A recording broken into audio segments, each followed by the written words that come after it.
Es un privilegio poder estudiar la palabra de Dios con ustedes y a mí me encantó mucho tu presentación, Pastor Gastón, pero me gustaría solo subrayar una sentencia o mejor, un párrafo del capítulo que nosotros estudiamos. Si ustedes tienen el libro, la página 613, la edición Padrón de Aces, 613, el último párrafo, empieza dizendo: esos espíritus mentirosos representan a los apóstoles como contradiciendo lo que escribieron bajo la inspiración del Espíritu Santo durante su permanencia en la tierra.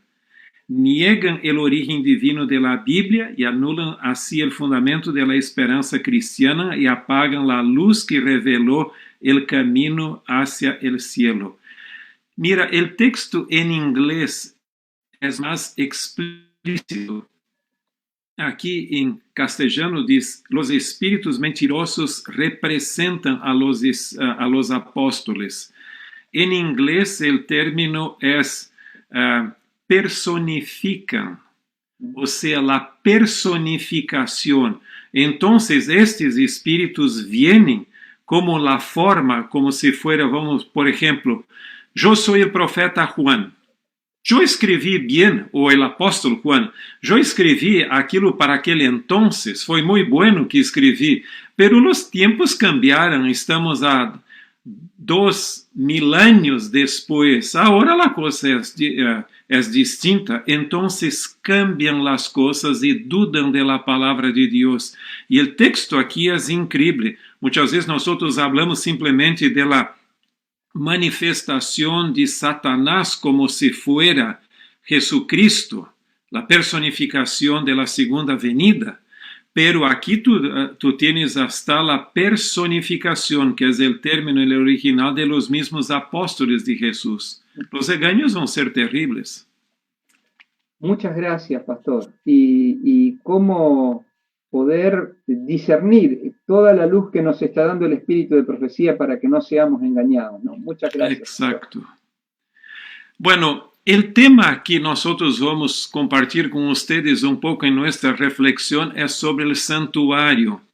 Entonces yo voy a compartir con ustedes mi presentación en PowerPoint para que quede más clarita, las ideas queden más claras para ustedes. Y el título que yo puse es El santuario en el marco del gran conflicto cósmico histórico. Como ustedes saben, estuvimos estudiando en el libro El conflicto de los siglos, los engaños de Satanás, la inmortalidad del alma, ahora el espiritismo, y también el mismo santuario, que es la habitación de Dios, también está bajo este marco dentro del marco del conflicto cósmico. Y ese es un tema fundamental porque es la base, el fundamento de nuestra fe. Mira, hay un texto en Apocalipsis que prácticamente todos los adventistas lo saben de memoria, que dice: entonces el dragón se llenó de ira contra la mujer y fue a hacer la guerra contra el resto, o el remanente, de la descendencia de ella, contra los que guardan los mandamientos de Dios y tienen el testimonio de Jesucristo. Entonces, el remanente, él tiene algunas características, y estas características hacen que el remanente sea el blanco especial de la ira del dragón contra este remanente.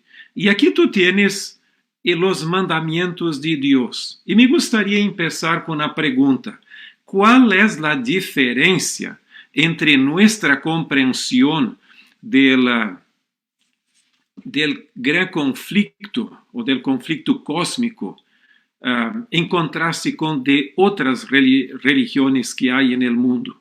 Cuando hablo de religiones no es solo cristianismo, hay otras. Muchos hablan de ese conflicto entre los poderes de la luz y de las tinieblas, entre el bien y el mal. Hasta dentro del cristianismo mismo tú tienes denominaciones que hablan de esto, de ese conflicto. ¿Cuál es la base de nuestra comprensión? Con bases en este texto y muchos otros, el elemento clave en ese conflicto es el carácter de Dios como reflejado en los mandamientos de Dios o su ley. Entonces, esta es nuestra comprensión o la base que hace con que nuestra comprensión del conflicto, del gran conflicto, sea distinto de las demás denominaciones. Dios intentando mantener su ley y también haciendo que nosotros nos mantengamos leales a la ley de Dios, y Satanás intentando cambiar la ley y nos afastar de la misma ley. Ahora, el punto clave, la pregunta clave es, ¿quién es digno de adoración? ¿Te acuerdas que en el mismo libro del Apocalipsis tú tienes cantidad de diferentes expresiones en cuanto a esto? En los mismos mensajes de los tres ángeles, especialmente el primer mensaje, habla de la adoración del Creador, que hizo la tierra, el cielo, la tierra, el mar, las fuentes de agua. Y entonces tú vas al tercer mensaje angélico, allí la bestia intenta buscar adoración para sí misma.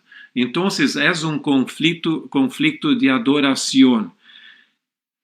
Y tú tienes el texto que es clave para nosotros como adventistas del séptimo día. Hasta Elena de White, en el libro El conflicto de los siglos, habla de este texto aquí como siendo el texto fundamental de la fe de aquellos que esperan el segundo advenimiento de Cristo, y yo me refiero especialmente al Daniel 8:14. Pero en estos textos, tú tienes en primer lugar una profanación. No es simplemente una contaminación legal del santuario. ¿Te acuerdas que el perdón de los pecados por los sacrificios contaminaban el santuario? Y esto era legal, era el blanco, el propósito del santuario. Pero aquí habla de una profanación del santuario. Y habla que esta profanación, por el cuernio que empezó pequeño y después creció mucho, por lo tanto no quedó pequeño, es un cuernazo, como lo quieres llamar. Ese cuernio, él se volvió contra el ejército del cielo, o sea, el pueblo de Dios, también contra el príncipe de los ejércitos, que es Jesucristo, el sacerdote, el continuo, que es la ministración del santuario, fue en contra el mismo lugar del santuario y contra la verdad. ¿Qué verdad es esta? La verdad como está conectada por el santuario. Y entonces, en el verso 13, viene un ser angelical y hace la pregunta: ¿hasta cuándo va a quedar esta desgracia, esta profanación? Y entonces un otro ángel viene y contesta: hasta 2300 tardes y mañanas y el santuario va a ser purificado. O sea, en el verso 14 tú tienes la reversión de todo que ocurrió entre los versos 9 a 12. Entonces hay una reversión completa. Entonces, cuando se habla de la purificación, no es simplemente la cuestión del juicio investigador, que por supuesto empieza allí, pero es una restauración, una vindicación del carácter, además de su purificación. Del carácter, yo me refiero del santuario. Entonces, aquí tú tienes el contraste entre la profanación y la purificación misma. Ahora tú podrías preguntar, ¿por qué el santuario es tan importante? ¿Y te acuerdas que los los demás cristianos, hasta mismo los evangélicos, hablan muy poco del santuario en la Biblia. Y muchos de ellos hablan solo para criticar a los adventistas. Quizás podrías agregar otros itens a esta lista que tengo aquí, pero yo creo que 3 factores son fundamentales.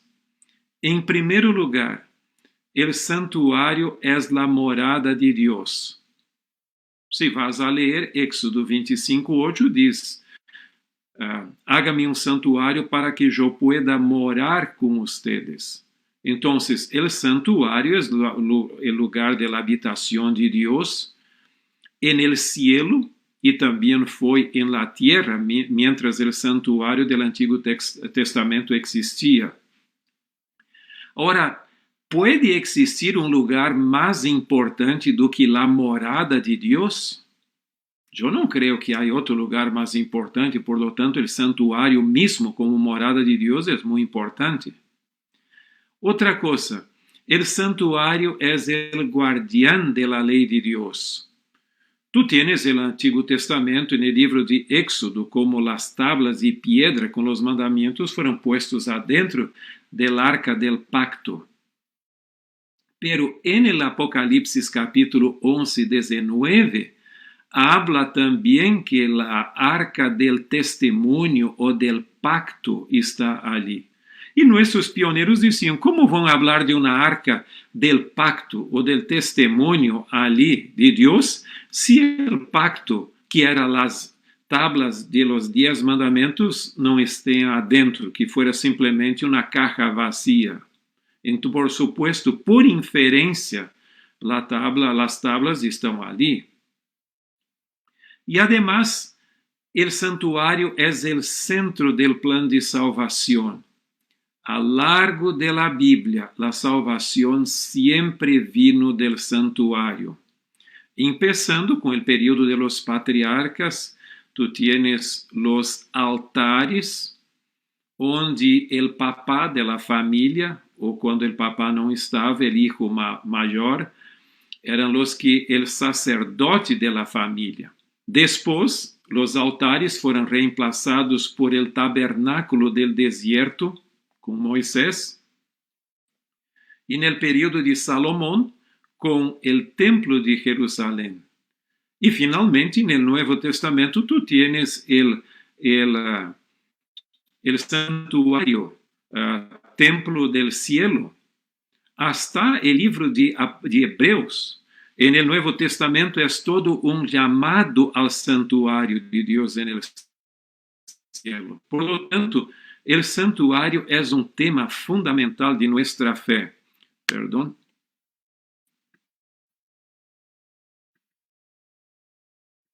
Aquí nosotros tenemos solamente una ilustración. Como yo les leí, teníamos 2 altares del periodo patriarcal, el tabernáculo que empezó en el desierto y fue hasta el periodo de Salomón, cuando se dedicó el templo.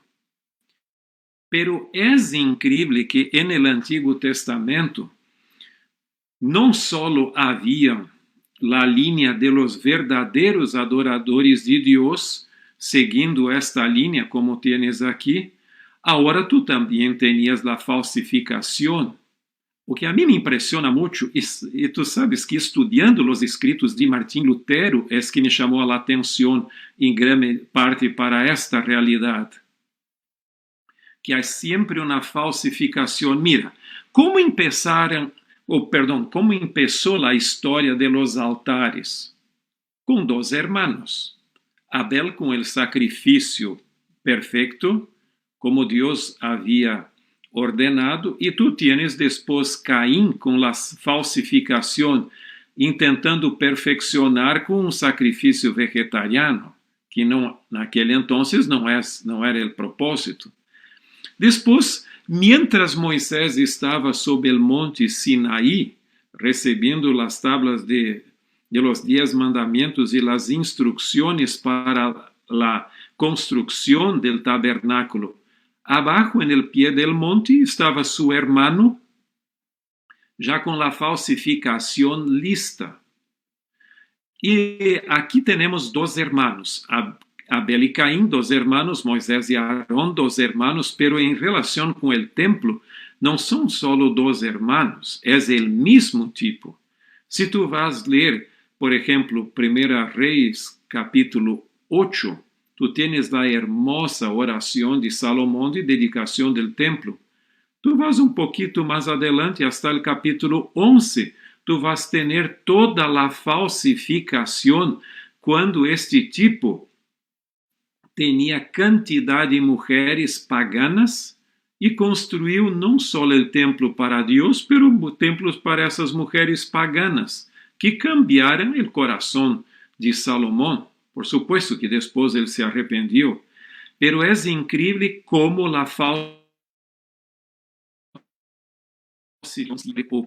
Ahora, tú tienes en la Biblia, a lo largo de la Biblia, dos temas predominantes que estão em conflito também. Um deles é a linha de Deus. E esta linha é por el tema de Salem, Sion e Jerusalém.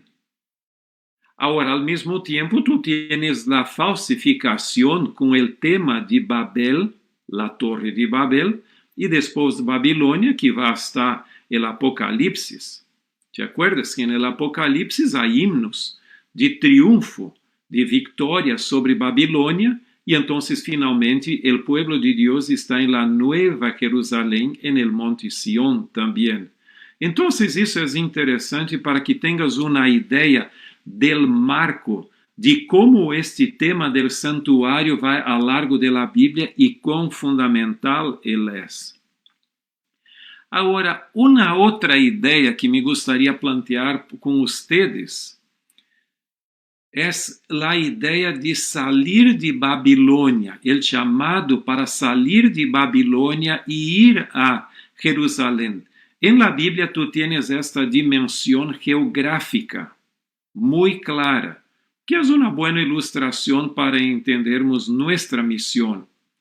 ¿Tú te acuerdas que Abraham fue llamado de Ur de los caldeos, o sea, el antiguo sitio de Babilonia, para ir a Salem, o la tierra de Canaán, para ser un hijo de Dios allá, un testigo, y hasta el sacrificio de Isaac, que não se concretou, houve a substituição, ocorreu ali en el monte onde depois foi construído o templo de Jerusalém. A Bíblia é muito clara sobre isto. Então, tu tienes este movimento de Abraão saindo de Babilônia, indo à terra de Deus, a terra prometida. Pero por la apostasía del pueblo, después de Judá, porque el reino del norte ya no existía en 722, con la conquista de Samaria por los ejércitos de Asiria, el reino del norte se fue, pero Judá, con el cautiverio, el exilio babilônico, eles regressaram de Jerusalém e volveram a Babilônia. E isto é um dos quadros mais dramáticos do Antigo Testamento. Pero entonces, después, del período del exilio, entonces hubo un regreso otra vez de Babilônia. E ustedes se acuerdan que hay hasta un salmo, diziam, mira, essas pessoas nos pedem para que cantemos os himnos de Jerusalém ou de Sion. Impossível, nós estamos aqui en el exilio, temos que regressar. E então vino el regreso.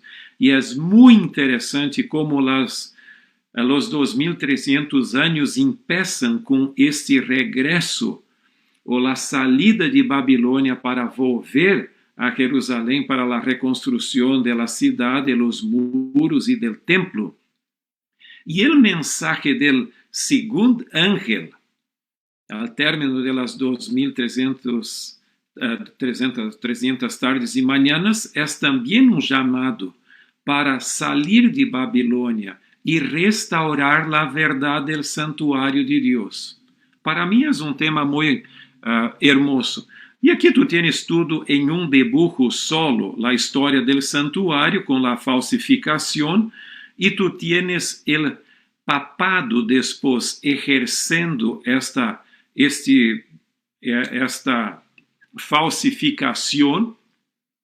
E aqui está nossa identidade como adventistas.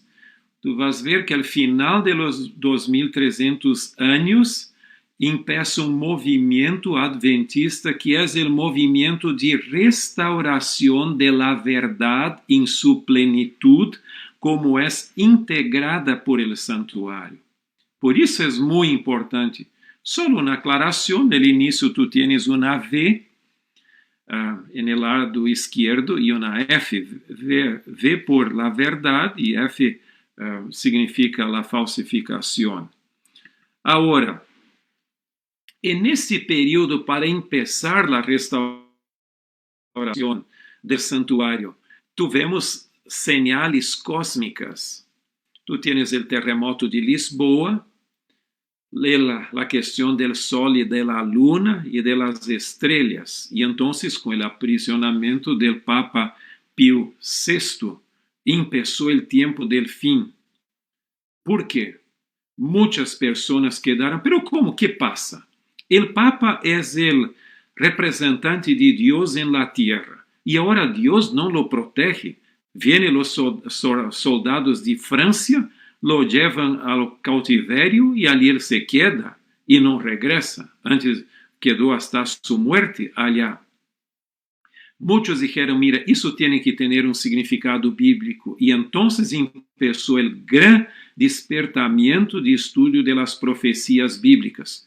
Por supuesto que antes alguns estudavam como Lutero, Isaac Newton e outros mais. Johann Petri, de Alemanha também, Joseph Wolff, pero ali começou realmente com toda a força. Agora, depois, mientras Guillermo Miller empieza su predicación en el agosto de 1831, pouco tempo depois, no mesmo sítio onde ele estava predicando, ocorre a caída de las estrelas. E então empieza o juízo prévio ao advenimiento em 1844 e a restauração do santuário, como nós já hablamos. Agora, aqui temos algumas coisas. Algumas pessoas dizem, pero mira, esta questão da abominação que genera desolação, ou a abominação desoladora, como queres, isto foi com o antigo Epífanes. Pero se tu fores ler Mateus 24:15, o texto é muito claro. Ele diz ali, quando tu vas ver a abominação desoladora, ou seja, para Jesus esta abominação era todavia futura em sua época. Se assim é, como tu vas poner ao passado com o antigo Epífanes, como já tendo seu cumprimento ali, se todavia era futura na época de Jesus? Um texto muito interessante também é esse de Apocalipse 6, 12 e 13. Estas señales que ocorrem ali, no terremoto, sol, luna, estrelas, ocorrem na abertura do sétimo sello e não, perdão, a abertura do sexto sello e não o sétimo sello, que é a segunda venida. Então, são señales do tempo del fim e depois vai ocorrer a intensificação, não a repetição de las señales, pero el abalo de las potestades del cielo. Eu escrevi um capítulo que está disponível, um capítulo também, pero um artículo, que está disponível na Revista Teológica de 1995, é a revista publicada em Peru, sobre o sacerdócio de Cristo e de todos os crentes, segundo Martim Lutero. Por que é importante esse artículo? Não porque eu lo escrevi, pero por uma razão. Algumas pessoas dizem, sim, essa questão de santuário, del cuerno pequeño es una invención adventista. No. Lutero já tinha muito claro esse conceito e era quizás hasta muito mais explícito do que muitos de nós outros como predicadores. Vou só compartilhar com vocês uma cita de ele como exemplo. Por exemplo, em suas obras em inglês, el tomo 36, página 201, diz: En el santo, glorioso, feliz y misericordioso sacerdocio de Cristo, el cerdo del diablo, el Papa, ha metido su hocico, não solo contaminándolo, sino destruindo-lo e eliminando completamente, instalando outro sacerdócio, uno próprio, mesclando todos os sacerdócios paganos, como um estofado de abominações. Eu imagino que tu não usarias um linguagem como este, tão forte, pero Lutero tinha muito claro que el Papa ou el papado era a falsificação del sacerdócio de Cristo em la era cristiana. Está muito clarito esse ponto. Agora, enquanto o sistema de la verdade, para os pioneiros, os três mensajes angélicos, mientras os três mensajes angélicos eram escalones para subir a la plataforma de la verdade, então, mientras la purificação del santuário ocorreu en el cielo, sobre a tierra, os três mensajes angélicos predicavam su mensaje del sistema de verdade como é integrado por el santuário. E para os pioneiros, eles integravam a lei e el sábado, los dos, el santuário e os mensajes de los tres ángeles. Também el ministério sacerdotal de Cristo, la inmortalidade condicional del ser humano, el dom de profecia e também a segunda venida. Nós vamos reflexionar um pouquinho mais sobre esses temas. Para os pioneiros, nosso sistema de verdade, antes de falar do sistema mesmo, déjame aclarar um ponto. Qual é a diferença entre uma parede e uma pila de ladrilhos? Uma pilha de ladrilhos, tu pode simplesmente poner ali e listo. Una pared tiene ladrillos, pero además tiene el cemento que une los ladrillos en una pared. Entonces, para tenermos un sistema, não pode ser simplesmente doutrinas aisladas. Tu necessitas de factores integradores para que a pila de ladrillos quede como una sólida pared. E em nuestro mensaje, el cemento que integrou a los ladrillos, que são as doutrinas, são não só uno, pero dos, el santuário e los mensajes de los tres ángeles. E é muito interessante que cada um deles tem três elementos. Em relação com o santuário de Daniel 8:14, tu tienes o santuário mesmo, tu tienes os 2300 dias e a purificação do santuário. Em relação com os mensajes, é muito clarito que há três mensajes: del primer ángel, del segundo e del tercer ángel. Isso é simplesmente um bosquejo para que tenhamos uma visualização desse conceito que agora vamos aclarar um pouquinho mais. Quanto à la integração doctrinal, os pioneiros veíam o santuário como integrando as 5 doutrinas distintivas de la fé adventista. Por supuesto que temos outras doutrinas também que podem ser conectadas, pero empezando, eles tinham uma preocupação com estas que são distintivas. Solo para nossa pequena reflexão, vou gastar alguns minutitos a mais nesta imagem, este diagrama. Em primeiro lugar, El santuario, ¿cuál es la conexión del santuario con la ley o cómo la ley y el sábado es integrado por el santuario? Muy simple. Por el hecho de que la ley y el sábado, o sea, los 10 mandamientos, están adentro del arca del pacto en el santuario. Entonces, ¿te acuerdas que el santuario es el guardián de la ley de Dios? Y en esta ley está el sábado también. Ahora, los pioneros tenían argumentos muy fuertes y me gustaría incentivarte a ler el libro que después vamos a hablar un poquito, El Santuario, el Mensaje de los Tres Ángeles, onde tú tienes una colección de estos argumentos adentro. Por ejemplo, vamos a recordar um pouquinho do que ocorria em el santuário de la tierra.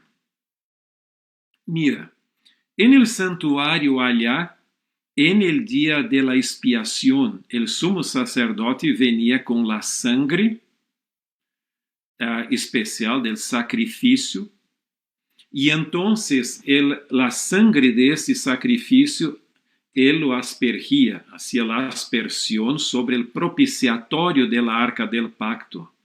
La aspersión de este sangre cambiaba la ley que estaba adentro del arca del pacto? Por supuesto que no. Ahora, si no cambiaba, ¿por qué la sangre de Jesucristo, que es el cumplimiento antitípico, o sea, la realidad tiene que cambiar los mandamientos? ¿Te acuerdas que muchos cristianos dicen que la muerte de Cristo en la cruz cambió la ley? Por lo tanto, el sábado fue cambiado para el domingo. Pero isto não é ensinado por el santuário. El santuário dice que mantiene la aspersión de la sangre, confirmava la lei que não podia ser cambiada. La lei é eterna.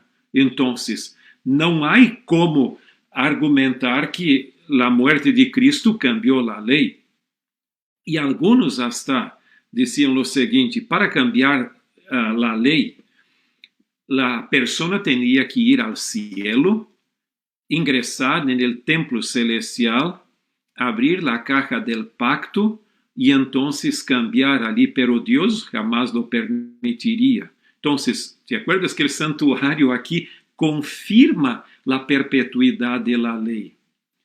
La administración celestial de Cristo, el santuario es el mismo lugar de la administración de Jesús. Enquanto a la segunda venida, toda a administração del santuário é em preparação para a segunda venida de Jesucristo.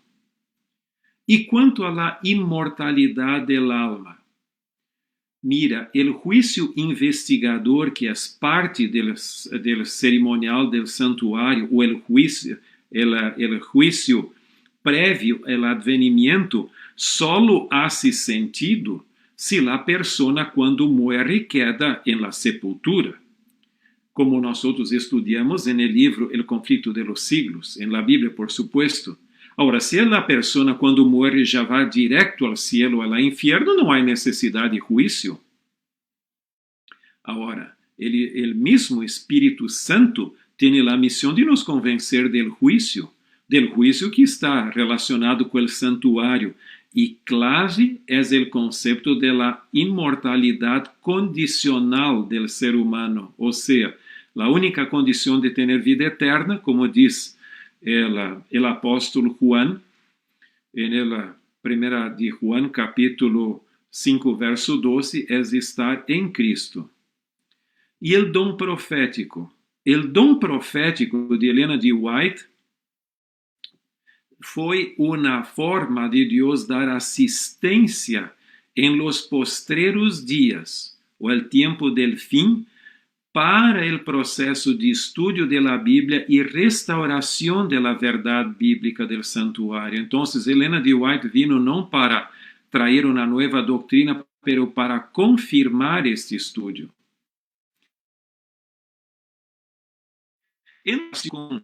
de la ley del sábado con los tres mensajes, tú tienes especialmente en Apocalipsis 14:12, donde habla de la paciencia de los santos, los que guardan los mandamientos de Dios. Por lo tanto, el remanente guarda el mandamiento de Dios, incluso el sábado. A mí me encanta mucho la forma como ellos argumentaban, porque allí tú tienes la marca de la bestia en el tercer mensaje angélico, o sea, allí en los versos 9 hasta el 11. Y después tú tienes la ley, los mandamientos de Dios y la fe de Jesús en el verso 12. Ellos decían lo siguiente: como la marca de la bestia es una marca de la bestia, o sea, del papado, del catolicismo, impuesta por la segunda bestia o imagen de la bestia, tiene que ser una institución contraria a los mandamientos de Dios, en la cual católicos y protestantes estén de acuerdo. Y mirando los mandamientos como tú tienes en el catecismo católico, tú vas a ver que tienes solo dos posibilidades que son contrarias a los mandamientos de Dios. Uno es imágenes, la veneración de imágenes, pero los protestantes no lo aceptan. Ahora, por otra vez, la cuestión del domingo es una institución contraria a los mandamientos de Dios en la cual católicos y protestantes están de acuerdo. Entonces, tú puedes leer después, es solamente una pequeña introducción. Quanto ao ministério sacerdotal de Cristo, como está conectado com os mensajes de los tres ángeles? Especialmente por la expressão, la hora de su juicio, que é não el dia del juicio, que ocorre después, ali por el verso 14 em adelante, la segunda venida de Jesús, pero es un juicio investigador anterior al advenimiento de Cristo, porque después de la proclamación de este juicio, todavía había el mensaje del segundo ángel y también el mensaje del tercer ángel. Entonces tiene que ser antes de la segunda venida. Por supuesto que si vas a leer el Apocalipsis capítulo 14, vas ver que los tres mensajes angélicos son de preparación para la segunda venida. Los mensajes están en los versos 6 a 12. El verso 13 viene la bienaventuranza sobre los muertos, o la bendición sobre los muertos que mueren en aquel entonces, y entonces la segunda venida. Estes mensajes são a última advertência de Deus ao mundo em preparação para sua segunda venida. E quanto à imortalidade condicional del alma, para os pioneiros, entre el vino de la fornicación de Babilônia, que está en el versículo 8, uno de ellos era a teoria de la inmortalidade natural del ser humano. E quanto ao dom profético, há alguma relação ali com a expressão la fé de Jesus, que também tem a ver com o testemunho de Jesus ali. E, por supuesto, o dom de profecia também vino para confirmar a validade da predicação de los tres ángeles en el tiempo del fin. Isto é pequeno repasso, por supuesto, quizás foi muito rápido, pero depois tu puedes ler pouquinho mais em detalhes sobre isto. Aqui tu tienes o livro onde eu hablo sobre a formação do sistema de los pioneiros, como eles compreendiam nosso mensagem. La edição em inglês, que é a original, tiene todas las notas de pé de página y la bibliografía, entonces en términos es la versión completa en inglés, publicado por la Sociedad Teológica Adventista. Ahora, esta publicación de Asis, el contenido es el mismo, no hay pérdida, pero muchas de las notas de pé de página que yo agreguei para estudios postreros foram sacados para deixar o livro um pouco mais didático e mais acessível. Então, ali tu podes aclarar esse ponto. E eu, minha sugerência seria que vocês lessem este livro publicado por Aces com sua Bíblia. E alguns dos argumentos que os pioneiros usam ali, quizás poderias agregar a tu Bíblia. E deixa-me compartilhar com vocês um testemunho personal. Antes de fazer o estudo ou a investigação para escrever, porque isso é minha tese de doutorado, eu tinha uma ideia de que os pioneiros eram muito buenos, muito sinceros, pero um pouco ingênuos. E que nós outros somos os iluminados, que temos mais conhecimento. Eles começaram sencillos e nós outros agora profundizamos as coisas. Lendo os escritos de los pioneiros, e que eu expongo nesse livro, eu cheguei a uma conclusão que realmente eles tinham uma profundidade de conhecimento, não tinham títulos, não tiveram a oportunidade de sacar um doutorado em la UAP, pero eles tinham um compromisso com a Bíblia e com o mensagem da Bíblia.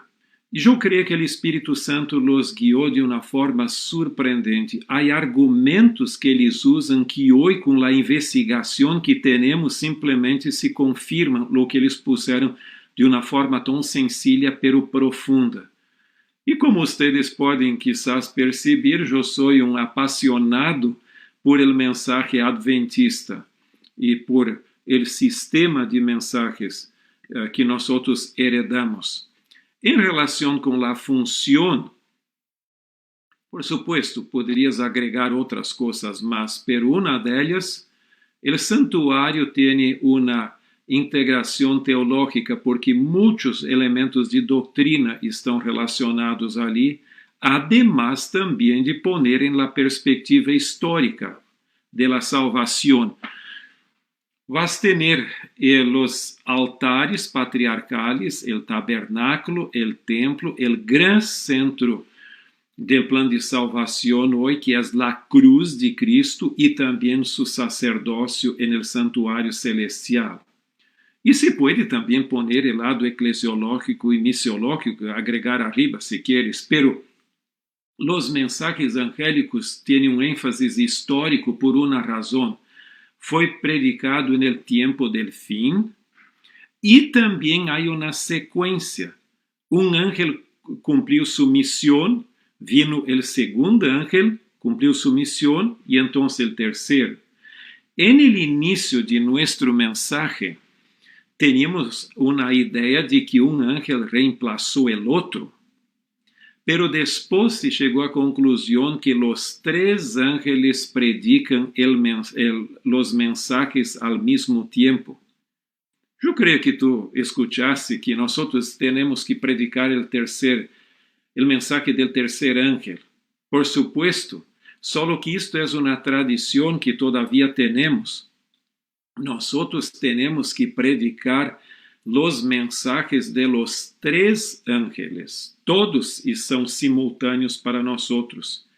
Tiene componentes doctrinales, portanto, tiene uma função teológica, eclesiológica, porque representam o movimento adventista, pero também misiológica, porque estes mensajes não são simplesmente declarações.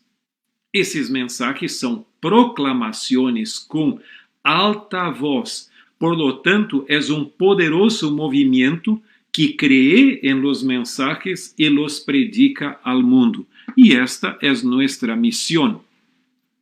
Isso é simplesmente uma ilustração para que se tenha uma ideia como os pioneiros viam nosso mensaje, como integrado por el santuário. Ali tu tienes as doutrinas à la vuelta, E quando eu hablo del santuário, não é simplesmente a ministração de Cristo no cielo, todo o sistema del santuário que tem a ver com a muerte de Cristo en la cruz, su sangre, su expiación, e depois a aplicação de los méritos de Cristo en el cielo.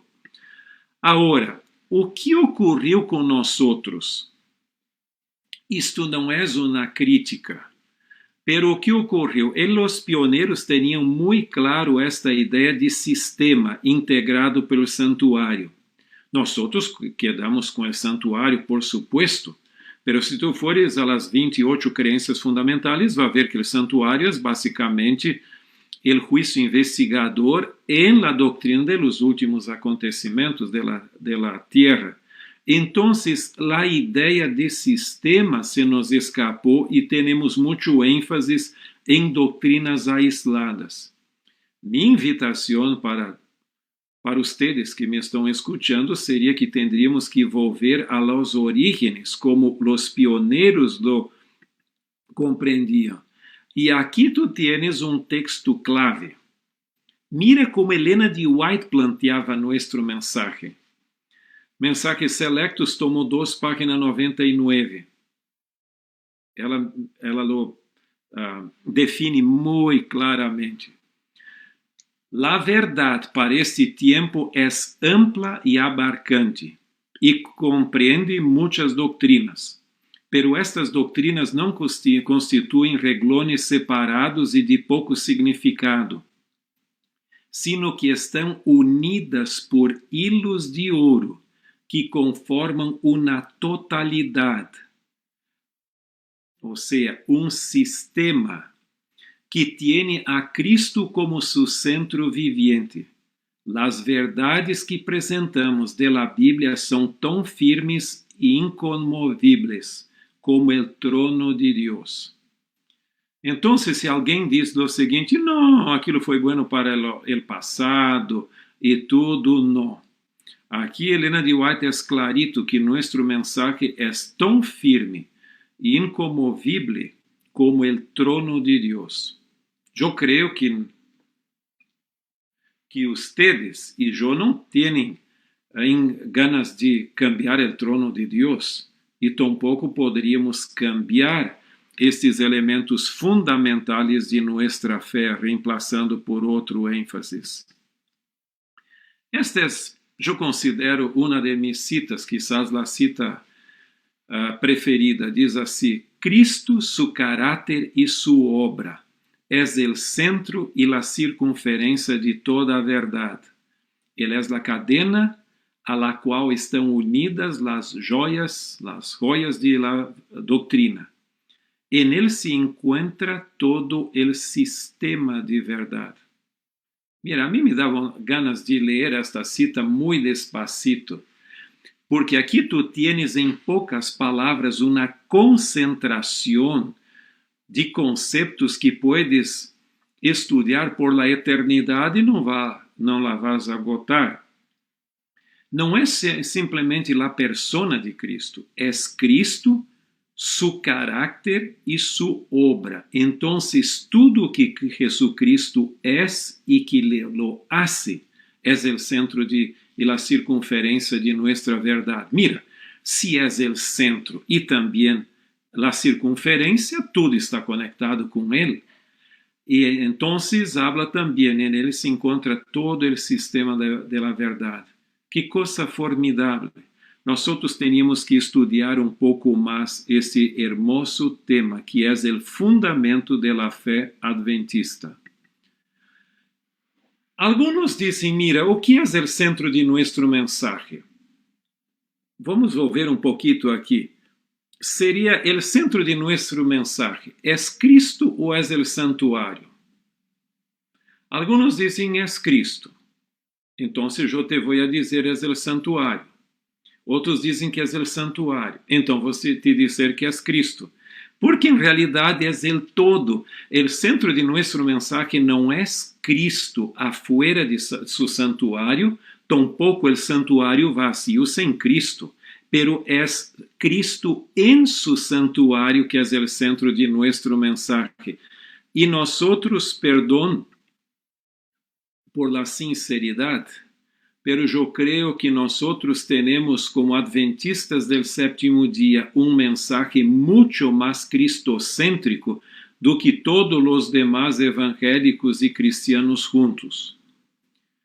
Todos los cristianos creen que Jesús morreu en la cruz del Calvario y allí ofreceu su sacrificio expiatorio. Portanto, si alguien no habla de la cruz y de su expiación allí, no puede ser considerado cristiano. Ahora, de los cristianos, algunos también hablan de su segunda venida. No todos, pero cantidad de cristianos hablan de su segunda venida. Pero muy poco hablan de su sacerdocio celestial. Y cuando hablan, es simplemente para criticar la posición de los adventistas. Ahora, da la impresión que Jesús murió en el pasado, casi 2000 años, en la cruz.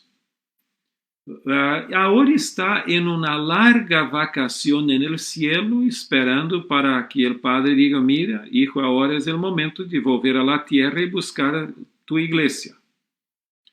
Mira, nosotros no solo hablamos del Cristo del pasado, que o que Él hizo por nuestra salvación, tampouco del Cristo del futuro, que va a ser todavía por nosotros para, en su segunda venida, para nuestra salvación. Pero tenemos un poderoso mensaje del Cristo contemporáneo, o que Ele está haciendo por nosotros hoy en el santuario celestial. Por lo tanto, nuestro mensaje es muy cristocéntrico. Y Elena de White es muy clara en este punto. Ela diz que de todos los cristianos, los adventistas del séptimo día tendrían que ser los primeros a exaltar a Cristo delante del mundo. Los mensajes angélicos, solo un pequeño puntito aquí. Una pequeña aclaración. Yo creo que el mensaje del primer ángel es una proclamación y un llamado a la adoración de Dios, una proclamación del evangelio eterno, no del evangelio en general. El evangelio es eterno. Mira, esta expresión es formidable, porque aquellos que dicen que el Antiguo Testamento es la dispensación de la ley, de las obras, y el Nuevo es de la gracia. O sea, el Antiguo Testamento de la ley sin gracia, el Nuevo Testamento de la gracia sin ley. Es un engaño, porque el primer ángel habla del evangelio eterno, que no cambia. El sistema de salvación en el Antiguo Testamento es el mismo del Nuevo. Ahora, la proclamación de este evangelio eterno y por el primer ángel no es la misma que el pasado. Es la proclamación ahora en el contexto de la hora de su juicio. Un momento muy especial y una invitación a las personas a adorar el Creador de la tierra, del cielo, de la tierra y de todo que está en la tierra de bueno, porque Él no crió el malo. Ahora, el verso 8, el mensaje del segundo ángel, es una amonestación de la caída de Babilonia, no su destrucción, que viene después en el Apocalipsis, pero su caída. Y entonces, el mensaje del tercer ángel genera una polarización de aquellos que aceptan el mensaje del primer ángel y de aquellos que lo rechazan. Entonces tú tienes un contraste entre aquellos que adoran a la bestia y su imagen y aquellos que adoran a Dios y guardan sus mandamientos y tienen el testimonio, la fe de Jesús también.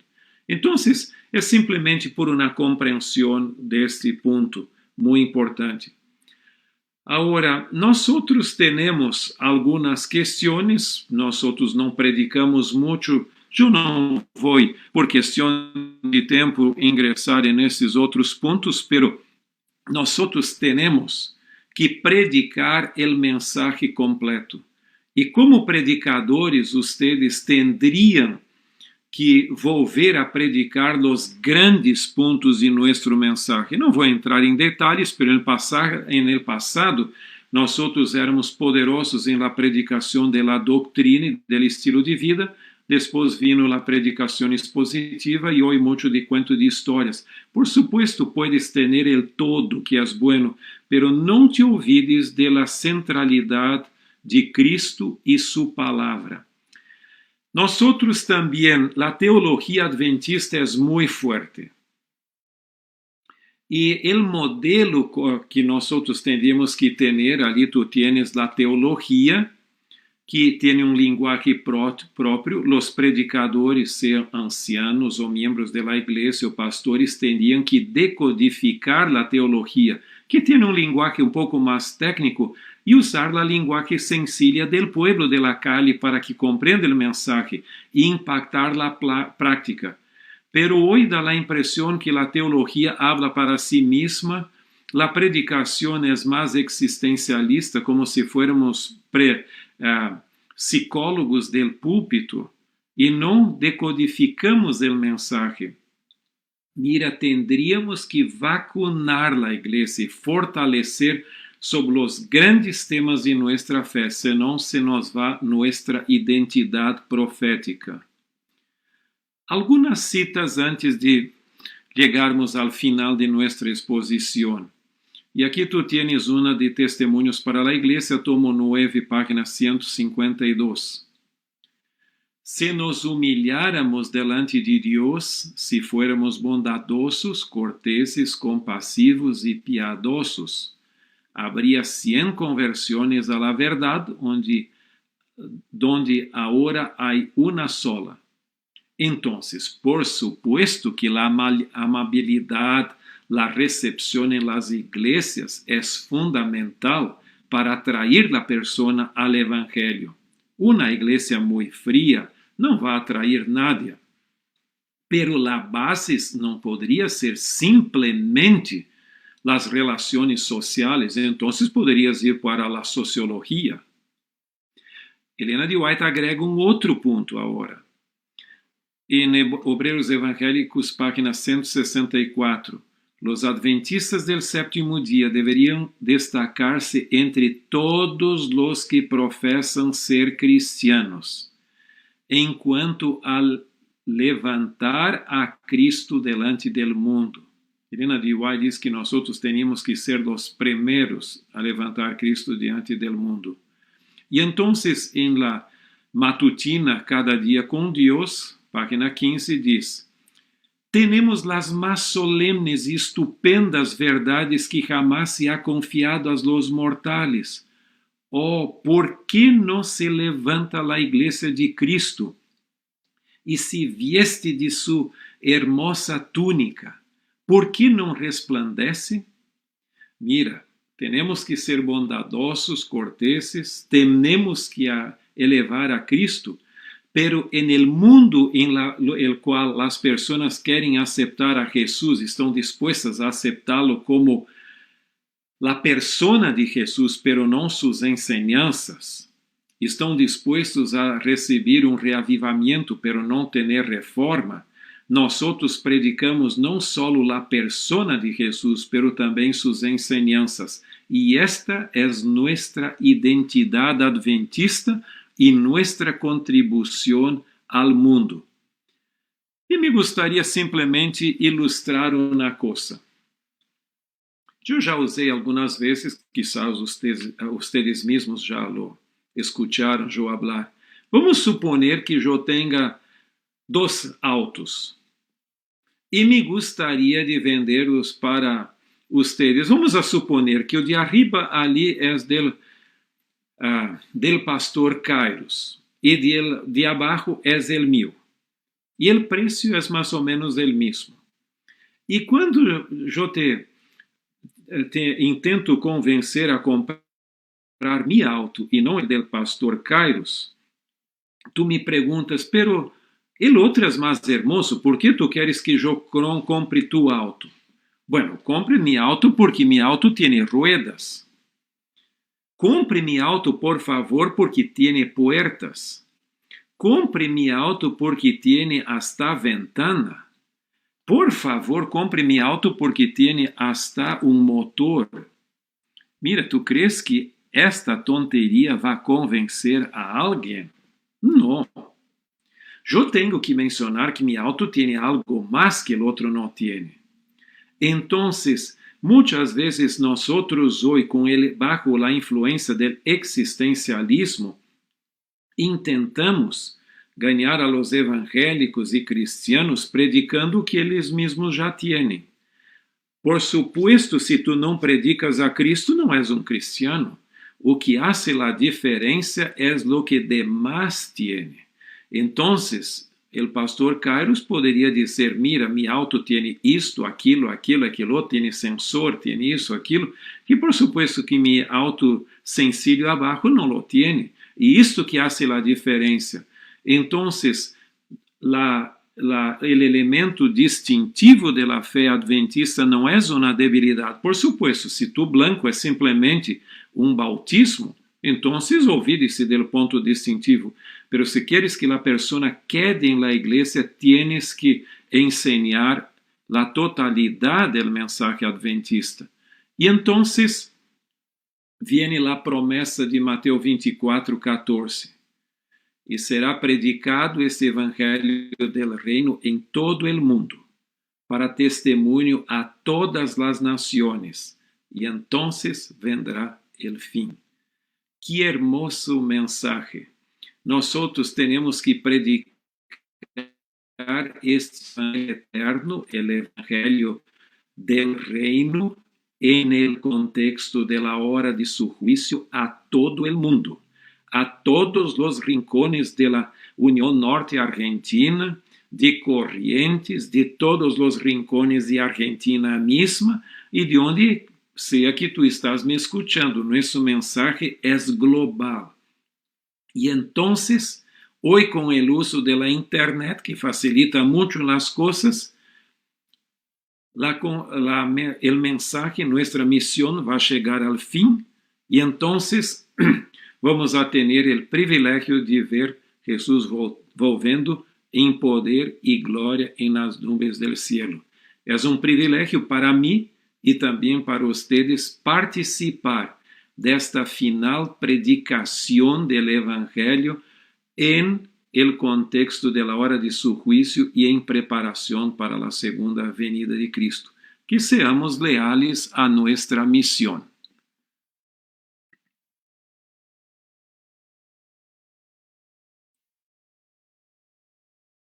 Muchísimas gracias, Pastor Tim. Hemos tomado nota y nos quedará grabado este video para volver a escucharlo, repasar y asimilar lo que ha estado compactado para que lo recibamos. Pastor, ¿tenemos un tiempito para alguna pregunta? Sí, por supuesto. ¿Sí? Yo tengo más o menos aquí unas 4 horas disponibles para ustedes. No tanto porque viene el almuerzo para ustedes. Nosotros estamos una hora retrasados, entonces, pero el tiempo que razonable que crees que es. El pastor David Alves tiene algunas preguntas que fueron llegando sobre esto, pastor. Sí. Muy bien, buenos días a todos. Gracias, pastor. Realmente un tema muy importante, un tema muy valioso para nosotros y también para todos los que estamos escuchando esta temática, y recordarte de manera muy especial lo siguiente. En la página, los que nos están siguiendo por la página de Facebook, hace un clic en me gusta para que puedan llegarte las notificaciones de los próximos videos que vamos a estar transmitiendo en vivo desde la asociación. Para los que nos están siguiendo desde YouTube, por favor activen la campanita, activen primero suscribirse y luego la campanita para que de esa manera cuando se esté transmitiendo un video se le va a llegar una notificación a su celular y no se pierden ninguno de los temas presentados. Si te gustó el tema que presentó el pastor Tim en el día de hoy, no te pierdas el tema del próximo domingo porque va a ser aún más interesante. Así que te invito a que agendes y que podamos el próximo domingo seguir acompañándonos. Pero pastor, tenemos unas preguntas, varias preguntas, una más interesante que la otra, y una de ellas es la siguiente. Teniendo en cuenta que el santuario es considerado la morada de Dios, ¿sí? La cual está actualmente en el cielo, cuando Él regrese por tercera vez, luego del milenio y restaure la tierra, Apocalipsis dice que su morada estará con nosotros. ¿Eso quiere decir que la capital del universo sería la Tierra? Sim, Helena de White diz exatamente isto, que vai haver cambio, vai haver cambio en el universo. Entonces, por supuesto, al final del milenio viene la nueva, perdón, vamos seguir o que el conflicto de los siglos diz. Viene Jesús en su tercera venida con los ángeles y los salvos, Dios. Después viene la nueva Jerusalén y los salvos ingresan en la ciudad. Ese es el lenguaje que Helena de White usa. Y entonces, de arriba de la ciudad, que va a estar sobre el monte de los olivos, los salvos, que va a quedar una gran planicie allí, eles vão ver a destruição final de los impíos. E o centro do universo vai ser a Tierra, por supuesto, Deus vai ser como testigo de su plan de salvação, porque aqui é que se desarrollou todo o drama del conflicto de los siglos. Agora, uma pergunta que algumas pessoas hacen é: e o templo, o santuário, vai quedar en el cielo ou não? Porque tu tienes, por exemplo, en el Apocalipsis, tu tienes el capítulo 21 e el verso 22, e diz: e não vi en ella, ou en la ciudad, templo, porque el Señor Dios Todopoderoso es el templo de ella e el Cordero. Entonces, aqui não diz que não vai existir templo, não lo vi. Agora, se tu fores el capítulo 14, perdão, el capítulo 7 e el verso 15, nos diz: por isto estão delante del trono de Deus, e lo sirven dia e noite em su templo, e el que está sentado sobre el trono estenderá su tabernáculo sobre ellos. Então, mira que diz que vão adorar a Deus em su templo.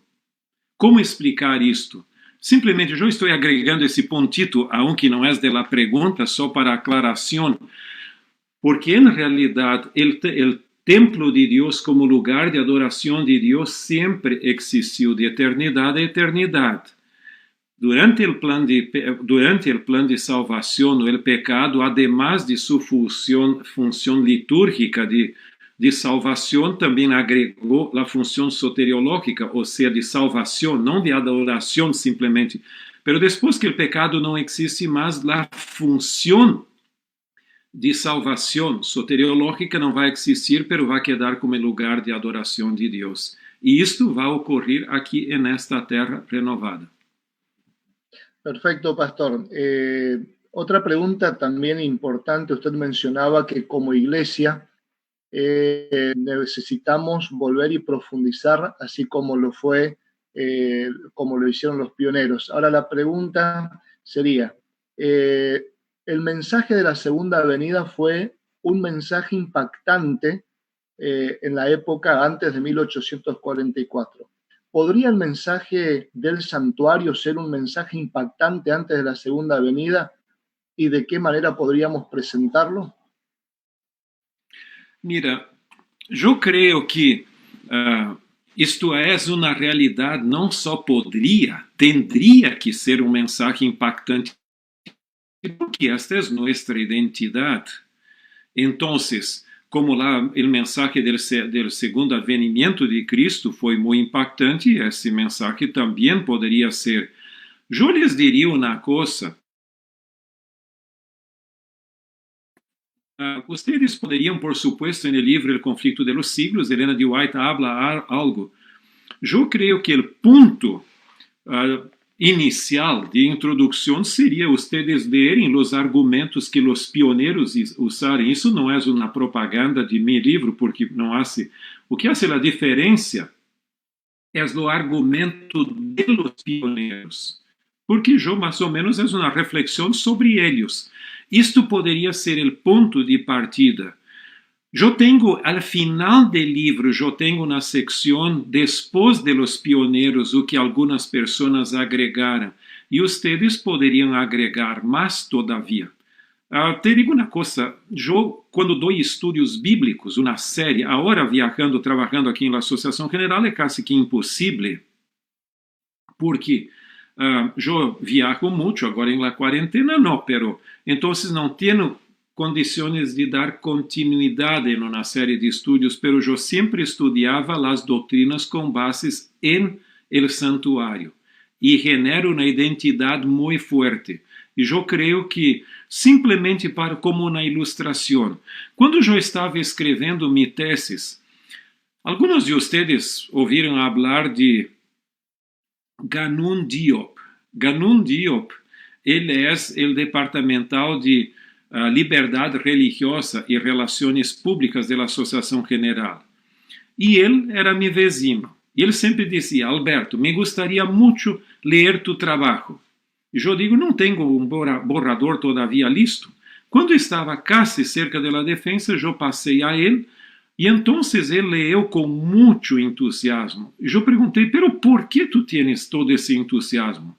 E ele me disse: mira, eu sou cidadão francês, pero del Senegal, de uma família da alta sociedade allá, e eu aceitei o mensaje adventista salindo del islamismo por el estudio del santuário. E para mim, a clave para hasta conseguir ter penetração entre os muçulmanes é por el santuário. Então, eu quedei com isso em minha mente. Caramba, o problema muitas vezes que nós outros não lo perfeccionamos a este nível, pero eu creio que é uma chave para conseguir não só outros cristianos, pero também para judíos e muçulmanes. Genial, creo que va quedando más que claras las preguntas. Otra pregunta que presentan, pastor, es lo siguiente: ¿de qué manera el concepto de purificación del santuario en el Yom Kippur de Israel, Levítico 16, representa una escena de juicio en Daniel 8:14? Para muchos evangélicos la explicación adventista es caprichosa, solamente para justificar el gran chasco. Bueno, as pessoas podem dizer do que quiser, pero em realidade o conceito de juízo era um dia de el Yom Kippur era um dia de ayuno, de oração e de exame. Hasta em la tradição judía mesmo, postrera, se ponia uma sogra en el sacerdote. Se ele não estava purificado, não estava ali, como vou dizer, não havia hecho todo o cerimonial de purificação, podia morrer delante da presença de Deus e era sacado afuera. Agora, te digo uma coisa, em las páginas 146 a 151 do livro, eu pongo, página 146, página 151, ali eu pongo os argumentos que os pioneiros poniam para o juízo investigador. E que é formidável. E no mesmo Novo Testamento, um deles, tu vas ver Apocalipse 11, verso 1. Perdão, deixa-me pouco ter a Bíblia aqui comigo. É o Apocalipse, capítulo 11. Mira o que diz o texto. Entonces me foi dado uma caña semelhante a uma vara de medir e se dijo: levántate e mide el templo de Dios, el altar e a los que adoram ele. Mira, en lenguaje apocalíptico, a ideia de medir é uma ideia de juízo. Então, por supuesto, aqui tu tienes a evidência do juízo investigador.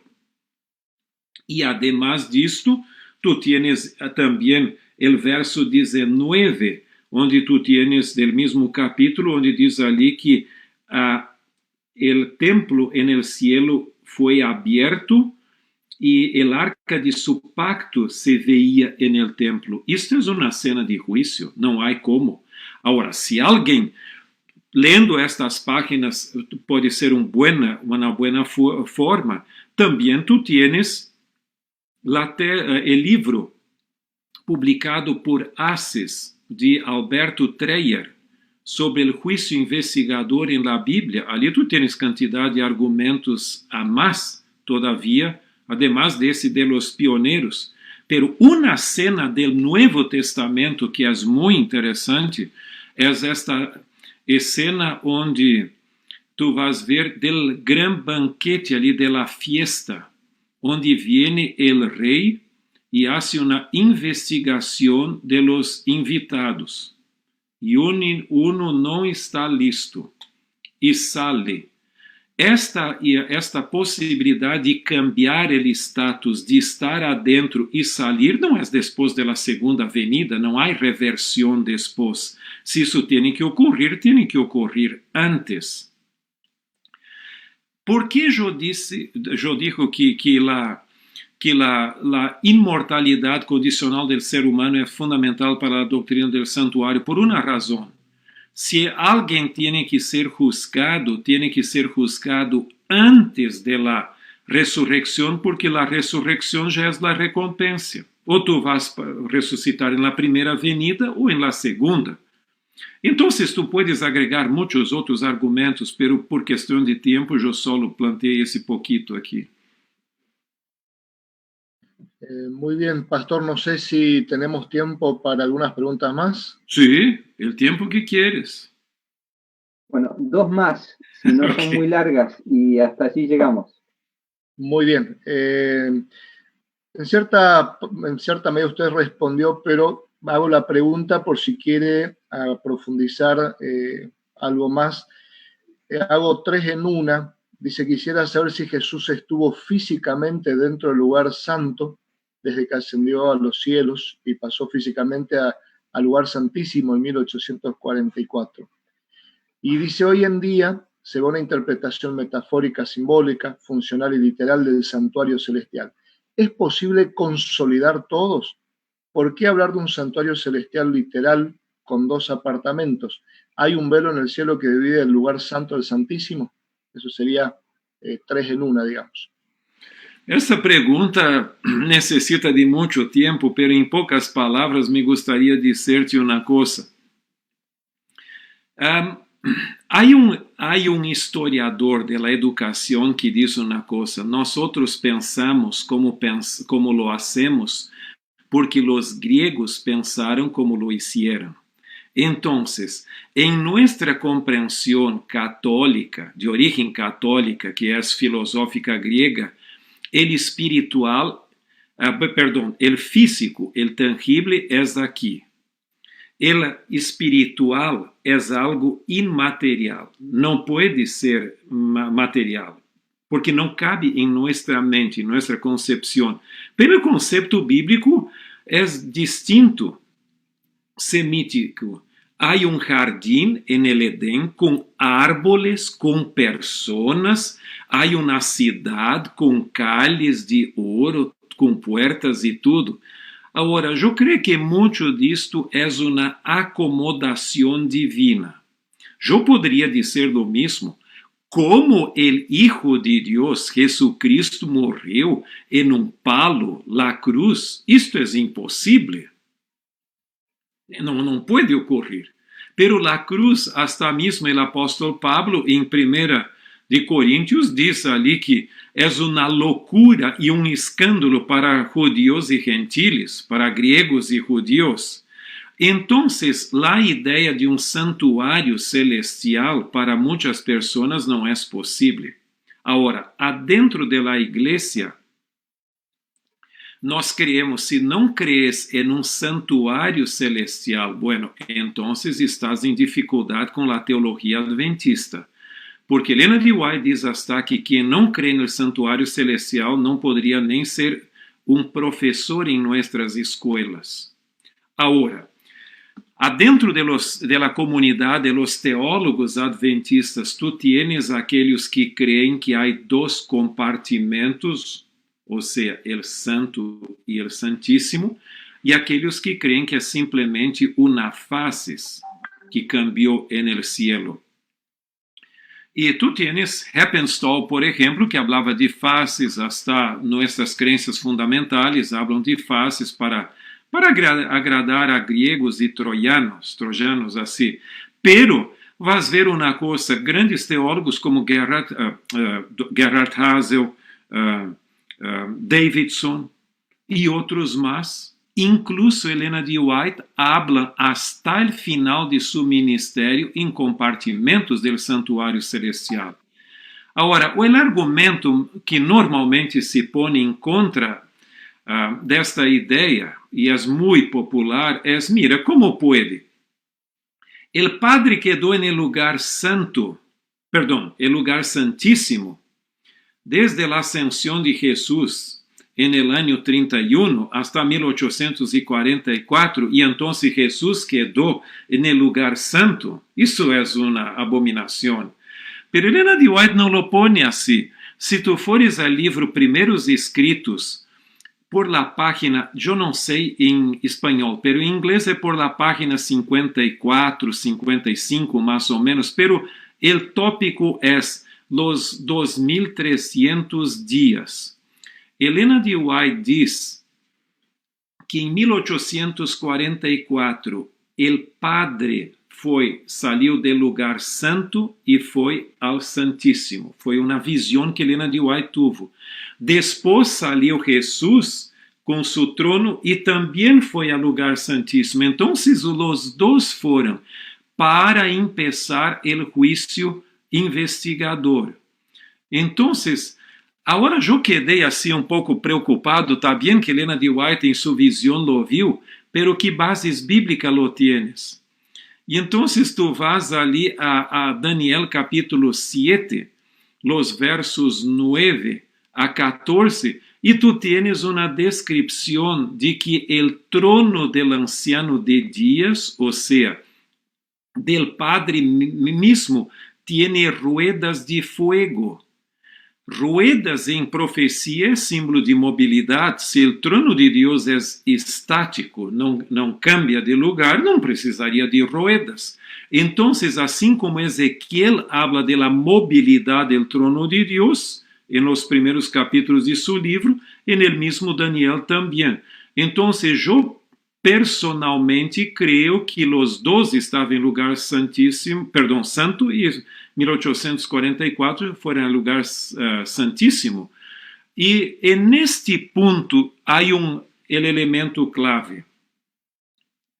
Se a revelação lo disse, por que não lo puedo creer? Eu prefiro ingressar ao cielo como ignorante do que dar como iluminado em la tierra. Então, eu tenho muita dificuldade com esta coisa. A revelação diz uma coisa e outra. Por supuesto, quando habla de animais no cielo e coisas, são símbolos, obviamente. Pero quando tu tienes linguagem concreto, não simbólico, eu tenho dificuldade de simbolizar linguagem mais concreta. Pero essa é a minha posição. Outros quizás tenham outro, pero como a pergunta vino para mim, eu tive que contestar-la, não é certo? Está bien, gracias Pastor por aceptar el desafío y responder esta pregunta. Ya yendo a la última pregunta que queremos hacerle, recordarte que nos estás viendo por Facebook, que por favor actives en la fanpage me gusta y en YouTube activa suscribirte y activar la campanita para que puedas recibir las notificaciones de los próximos videos que estaremos subiendo en vivo desde la Asociación Argentina del Norte. Y la última pregunta, Pastor Tim, dos en una, pues solo una. ¿Son literales los libros celestiales que están escritos en nuestros hechos? ¿Son símbolo de la vida misma? Y la segunda parte, ¿cómo ver la Trinidad desde el santuario y cómo lo veían los pioneros? Bueno, son dos preguntas en realidad.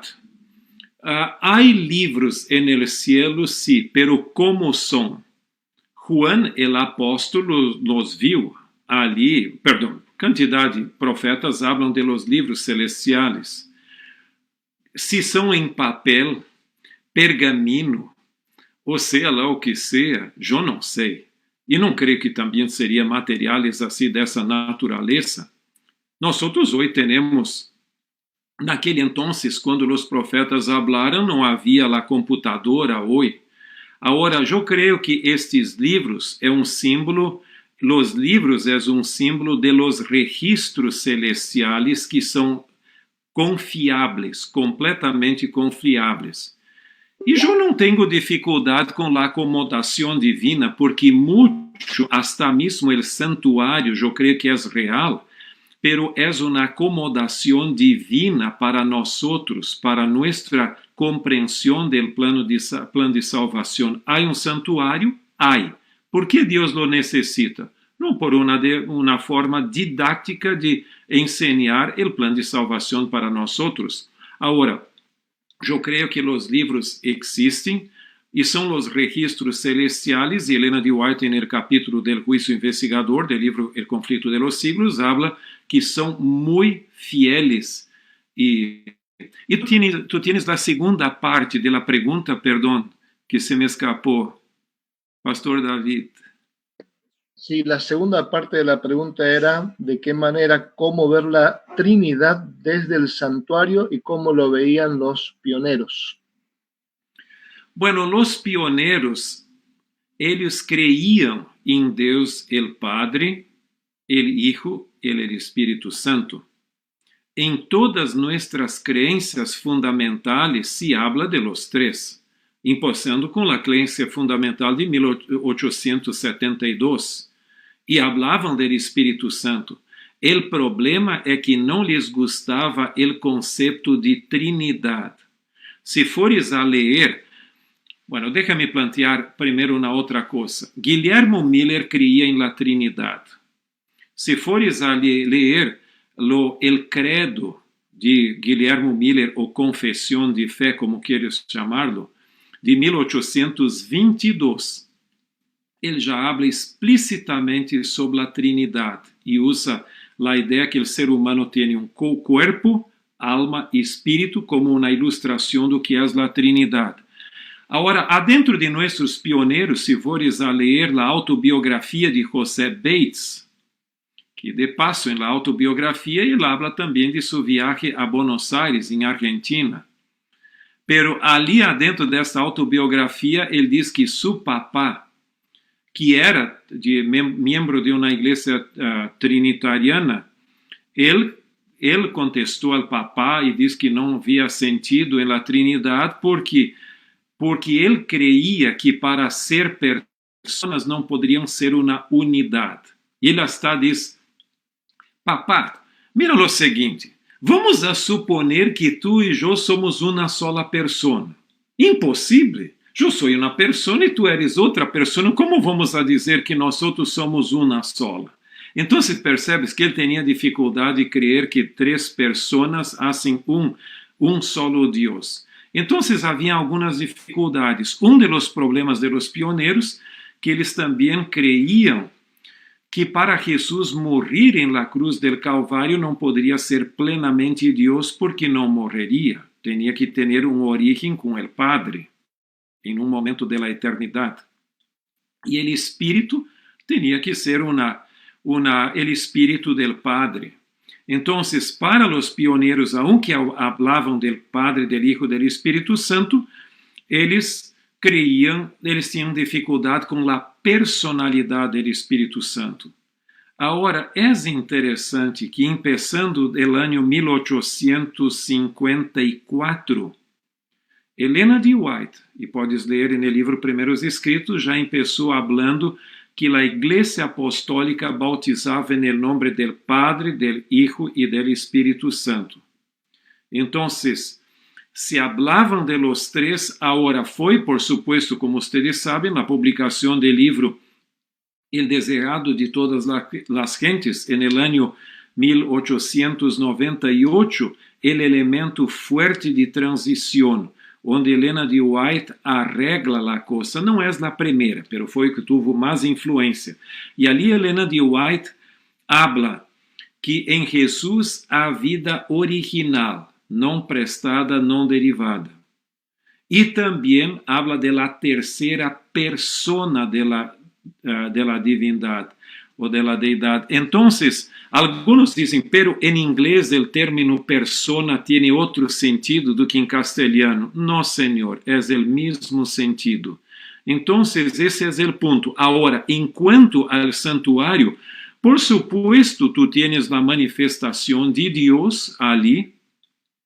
En cuanto al santuario celestial, el texto mismo dice de la Biblia cantidad de veces que Jesús está a la mano derecha del Padre. Tú tienes también los 7 espíritus en el Apocalipsis que salen del trono o del templo de Dios. Entonces hay cantidad de textos que hablan en el libro del Apocalipsis, por ejemplo, del Padre y del Hijo en el trono, el cielo, y los 7 espíritus y así por adelante. Por supuesto, ese sería un estudio bíblico prácticamente, que el tiempo ya se nos fue mucho más allá do que ustedes habían planeado.